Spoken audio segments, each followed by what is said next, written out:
So how much hair can be extracted from the beard donor site and placed to the head? A lot of that depends on how thick your beard is, particularly in the neck area.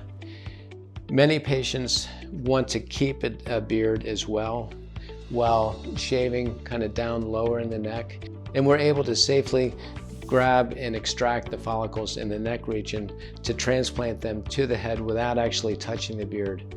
Other patients are like, you know what? I want a lot of grafts, I need a lot of coverage, and I will sacrifice my entire beard. With that said, I've had many patients where we have extracted from under the jawline, into the jawline, chin, even up into the cheek. Beard extraction does not produce any significant scarring to the face. I've done it on all different skin tones and skin colorizations, different races.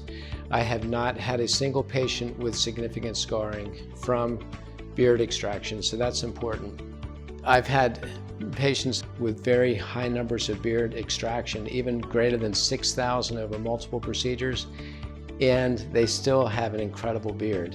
The beard is something that is amazing for hair transplantation as a resource. The number of grafts that we can get is really, in some cases, staggering.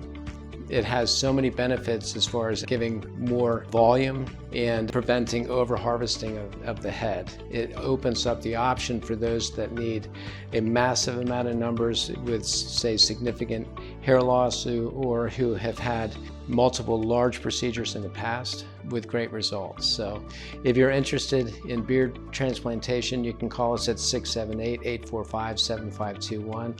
You can go to our website at nahairrestoration.com. We are happy to help.